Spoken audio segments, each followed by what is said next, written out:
All right, hello everyone. Welcome to Uncivil Laws. I'm on my cell phone because I can't be bothered to be civilized and actually be on my computer for this stream for some reason. So we're doing this from my cell phone. So, Fox News settled with Dominion for almost $800 million in relation to Fox News's claims that Dominion had manipulated the election and was tied to Chavez and so many other factual claims. And I am not surprised by this settlement at all because I read the original complaint. And the original complaint from Dominion was really, really good. It was incredibly well written and well documented in sort of all the information that they had. And also very well constructed in justifying their $1.6 billion ask. Because $1.6 billion is a lot of money. And so when you see a number like $1.6 billion, which they originally asked for, or you see a settlement like $800 million, you say to yourself, that is a lot of money. And it is a lot of money. But it was a very reasonable ask based on Dominion's complaint. You could obviously challenge the amount.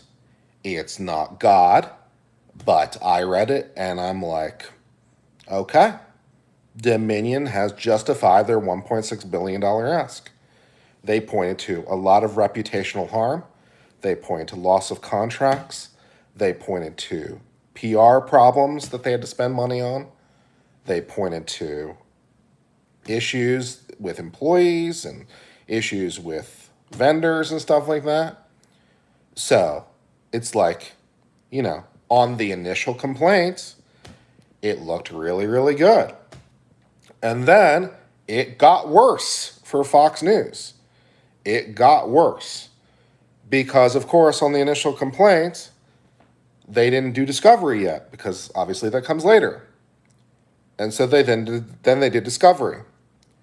And in discovery, it turned out that there were internal communications with Fox, within Fox, where their talent or their producers or other people associated with it expressed doubt, incredulity, concern, disbelief at the story.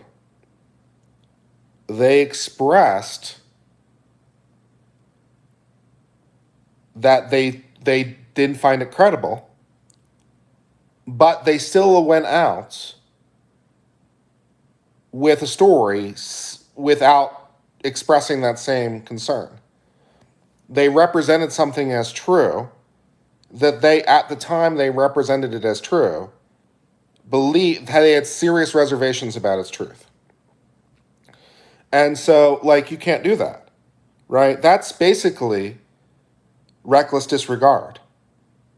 That's what reckless disregard looks like in actual malice, right? Actual malice is I know it's false.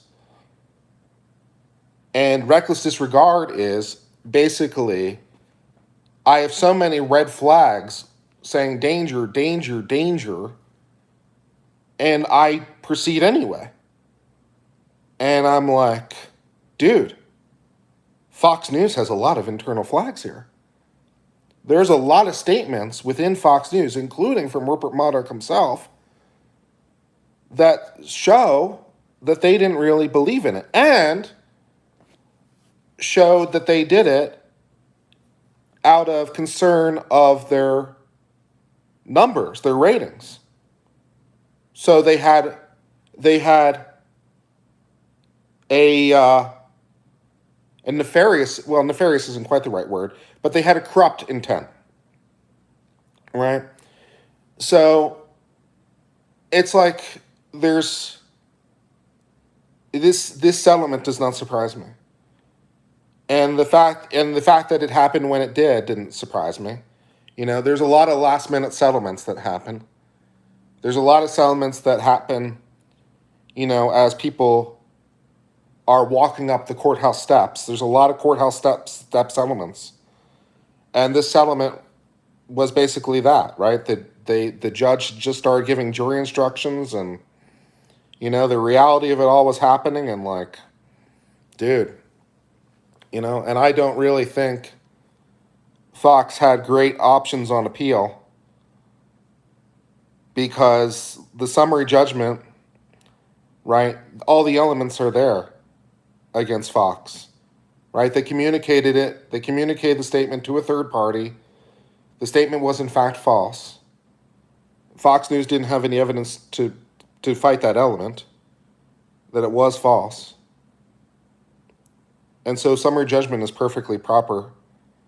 And all that's left is for the jury to find the actual malice element. And, the evidence, to my mind, established actual malice based on Fox News' own internal emails and correspondence within itself. So I'm totally not surprised by this result. And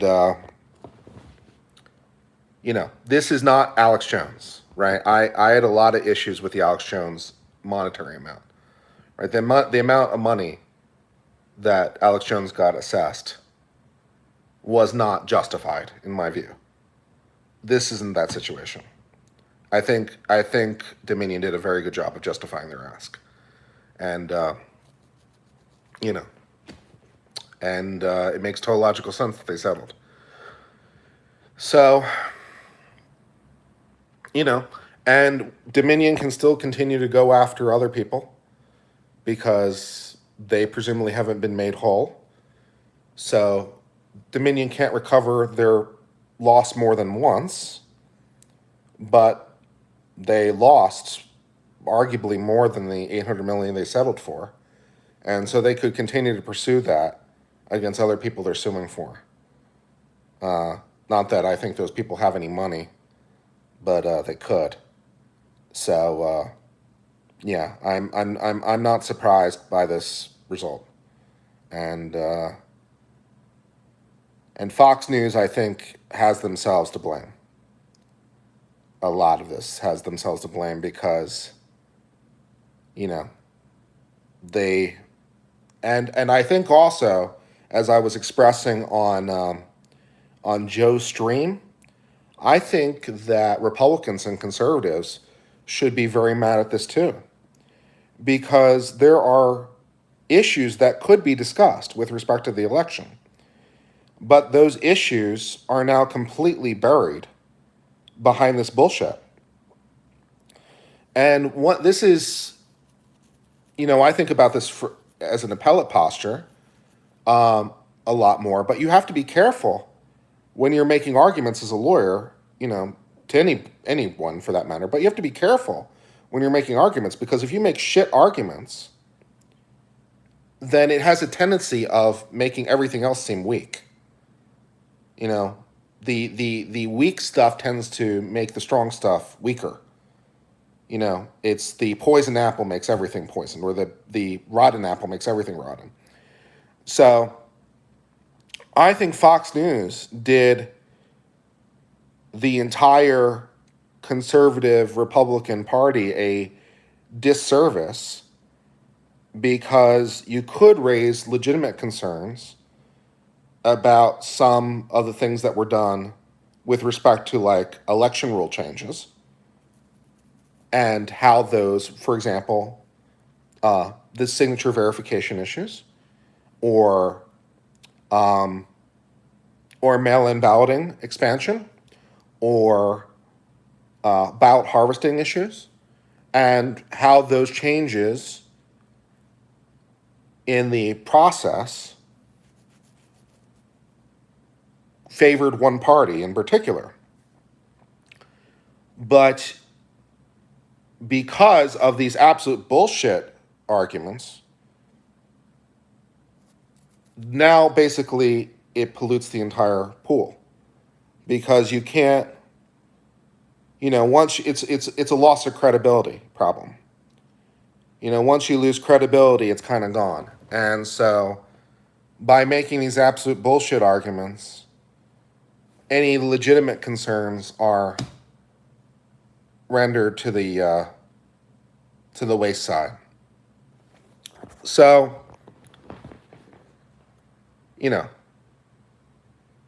that's what I think about that's what I think about it. And I mean, I still think the biggest issue, personally, I think the single biggest issue in the election was the suppression of the Hunter Biden story. And to the extent that you can show the U.S. government was part of that, then you have a First Amendment problem, right? Because if Twitter or whomever, chooses to suppress the story, that's a level of concern, but that's private action. But if you can show that the government,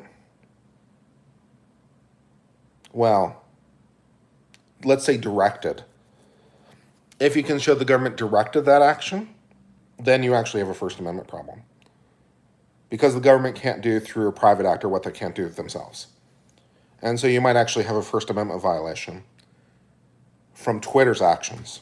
You could actually sue Twitter as a state actor if you could show the right connections. And there's some evidence that might tend to suggest those possibilities. And that's by far and away the more interesting story, I think, than any of this Dominion stuff ever was. And I question whether or not, because of all this Dominion bullshit and raising these bullshit concerns, I question now whether or not there's anyone with credibility at this point who can really forward those concerns about the Hunter Biden issue. I think for me personally, that is the single biggest issue left unresolved legally, is the Twitter issue. And other social networks, of course. I use Twitter as a bit of a stand-in because they obviously weren't the only ones.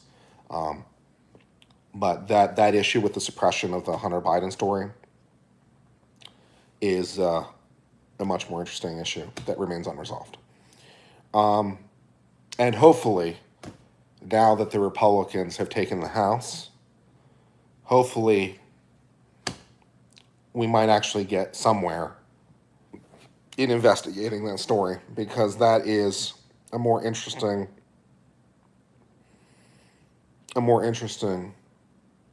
thing to look into. And so yeah, that's basically all I have to say about that. So I'm not surprised at all that Fox settled. I thought Dominion basically had it locked from the initial complaint, and it only got worse as time went on for Fox. So those are all the things I have to say about this story. We'll be covering it more tomorrow as well. During the morning roundup, we'll cover it more and talk about it more. But that's all I have to say for now. I just wanted to do a quick thing, as I was just sort of sitting around in my chair and too comfortable to be civilized and go on my nice camera and just do it from my phone. So I'll talk to you soon. All right. I'll talk to you later. All right. Bye.